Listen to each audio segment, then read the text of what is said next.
हर हर महादेव। सावन सोमवार का व्रत करने से भगवान शिव अत्यंत प्रसन्न होते हैं।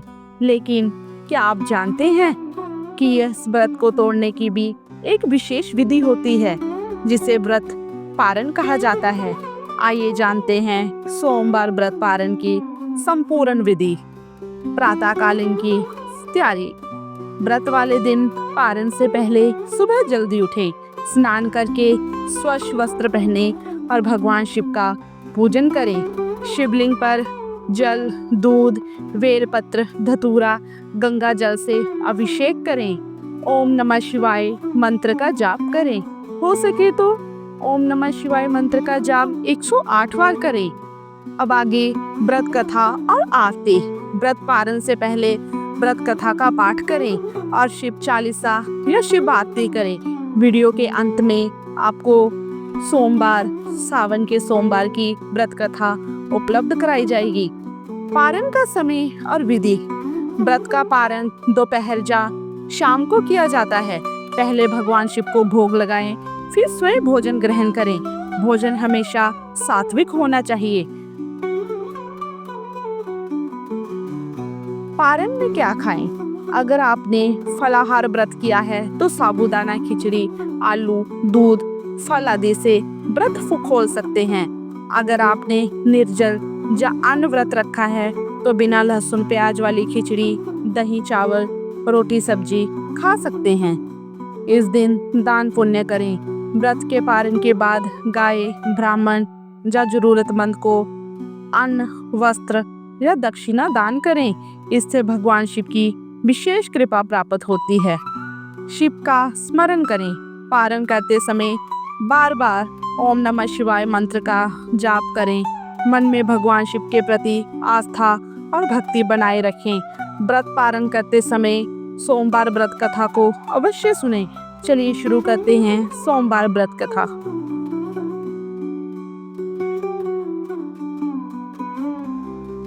एक साहूकार था जो भगवान शिव का अनन्य भक्त था। उसके पास धन धान्य किसी भी चीज की कमी नहीं थी, लेकिन उसकी कोई संतान नहीं थी और वह इसी कामना को लेकर रोज शिव जी के मंदिर जाकर दीपक जलाता था। उसके इस भक्ति भाव को देखकर एक दिन माता पार्वती ने शिव जी से कहा कि प्रभु, यह साहूकार आपका अनन्य भक्त है, इसको किसी बात का कष्ट है तो आपको इससे अवश्य दूर करना चाहिए। शिव जी बोले कि हे पार्वती, इस साहूकार के पास पुत्र नहीं है, यह इसी से दुखी रहता है। माता पार्वती कहती है कि हे ईश्वर, कृपा करके इसे पुत्र का वरदान दे दीजिए। तब भोलेनाथ ने कहा कि हे पार्वती, साहूकार के भाग्य में पुत्र का योग नहीं है। ऐसे में अगर इसे पुत्र प्राप्ति का वरदान मिल भी गया तो वह केवल 12 वर्ष ही जीवित रहेगा। यह सुनने के बाद भी माता पार्वती ने कहा कि हे प्रभु, आपको इस साहूकार को पुत्र का वर देना ही होगा, अन्यथा भक्त क्यों आपकी सेवा पूजा करेंगे। माता के बार बार कहने से भोलेनाथ ने साहूकार को पुत्र का वरदान दिया, लेकिन यह भी कहा कि वह केवल 12 वर्ष तक ही जीवित रहेगा। साहूकार यह सारी बातें सुन रहा था, इसलिए उसे ना तो खुशी हुई और ना ही दुख। वह पहले की ही तरह भोलेनाथ की पूजा अर्चना करता रहा। उधर से ठानी गर्भवती हुई और 9वें महीने उसे सुंदर से एक बालक की प्राप्ति हुई। परिवार में खूब खुशियां मनाई गई, लेकिन साहूकार पहले ही की तरह रहा। उसने बालक की 12 वर्ष की आयु का जिक्र किसी से नहीं किया। जब बालक 11 वर्ष की आयु हो गई तो एक दिन साहूकार की सेठानी ने बालक के विवाह के लिए कहा। तो साहूकार ने कहा कि वह अभी बालक को पढ़ने के लिए काशी जी भेजेगा।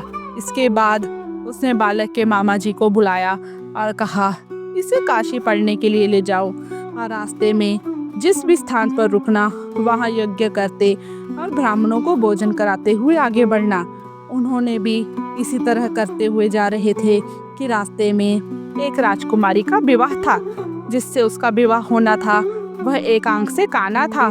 तो उसके पिता ने जब अति सुंदर साहूकार के बेटे को देखा तो उसके मन में आया कि क्यों ना इसे ही घोड़ी पर बिठाकर शादी के सारे कार्य संपन्न करा लिए जाएं। तो उन्होंने मामा से बात की और कहा कि इसके बदले में वह बहुत सारा धन देंगे, तो वह भी राजी हो गए।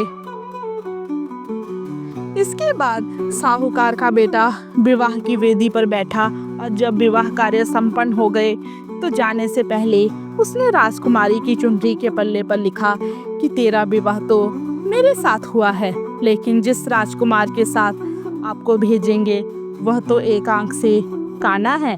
इसके बाद वह अपने मामा के साथ काशी के लिए चला गया। उधर जब राजकुमार ने अपनी चुनरी पर लिखा हुआ पाया तो उसने राजकुमार के साथ जाने से मना कर दिया। तो राजा ने भी अपनी पुत्री को बारात के साथ विदा नहीं किया। बारात वापस लौट गई। उधर मामा और भांजे काशी जी पहुंच गए। एक दिन जब मामा ने यज्ञ रचा था और भांजा बहुत देर तक बाहर नहीं आया तो मामा ने अंदर जाकर देखा तो भांजे के प्राण निकल चुके थे। वह बहुत परेशान हुए, लेकिन सोचा कि अभी रोना पीटना मचाया तो ब्राह्मण चले जाएंगे और यज्ञ का कार्य अधूरा रह जाएगा। जब यज्ञ संपन्न हुआ तो मामा ने रोना पीटना शुरू किया।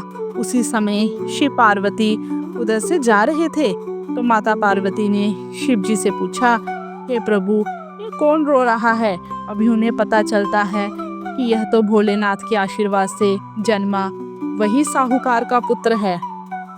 तो माता पार्वती कहती है कि हे स्वामी, इसे जीवित कर दें, अन्यथा रोते रोते इसके माता पिता के प्राण निकल जाएंगे। तब भोलेनाथ ने कहा कि हे पार्वती, इसकी आयु इतनी ही थी, सो वह भूख चुका, लेकिन माँ के बार बार आग्रह करने पर भोलेनाथ ने उसे जीवित कर दिया।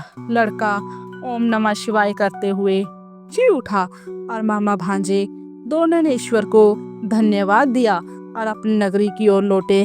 रास्ते में वही नगर पड़ा और राजकुमारी ने उन्हें पहचान लिया। तब राजा ने राजकुमारी को साहूकार के बेटे के साथ बहुत सारा धन धान्य के साथ विदा किया। उधर साहूकार और उसकी पत्नी छत पर बैठे थे। उन्होंने ये प्रण कर रखा था कि यदि उनका पुत्र सकुशल न लौटा तो वह छत से कूदकर अपने प्राण त्याग देंगे। तभी लड़के के मामा ने आकर साहूकार के बेटे और बहू के आने का समाचार सुनाया, लेकिन वे नहीं माने। तो मामा ने शपथ पूर्वक कहा। तब तो दोनों को विश्वास हो गया और दोनों ने अपने बेटे बहू का स्वागत किया। उसी रात साहूकार को स्वप्न में शिवजी ने दर्शन दिया और कहा कि तुम्हारे पूजन से मैं प्रसन्न हुआ। इसी प्रकार जो भी व्यक्ति इस कथा को पढ़ेगा या सुनेगा उसके समस्त दुख दूर हो जाएंगे और उसको मनवांछित कामनाओं की पूर्ति होगी। भक्तों, अगर आपको ये कथा अच्छी लगी तो आप हमारे चैनल को सब्सक्राइब करें और वीडियो को ज़्यादा से ज़्यादा लोगों तक शेयर करें। आपको हमारे चैनल पर सोमवार की व्रत कथा, सावन सोमवार व्रत कथा और पूजन विधि और महिलाओं को सोमवार के दिन या सावन के दिन क्या क्या करना चाहिए, क्या क्या पहनना चाहिए, ये सब कुछ हमारे चैनल पर उपलब्ध है। आप हमारे चैनल पर जाएं और चैनल को सब्सक्राइब करें और वहां पर जो बाकी की वीडियो हैं वो भी देखें। अगर आपकी कोई मन्नत पूरी ना हो रही हो या फिर तमाम प्रयासों के बावजूद आपको करियर में सफलता ना मिल रही हो या व्यक्तिगत जीवन में परेशानी चल रही हो, मसलन कोई भी दिक्कत हो, तो परेशान होने की बजाय अपने सावन सोमवार का व्रत करके और व्रत कथा सुन के और पूजन विधि करके आप भगवान शिव के आगे अपनी मनोकामना रख सकते हैं। भगवान शिव बहुत ही भोले हैं, वो सभी की मनोकामना पूर्ण करते हैं। हर हर महादेव।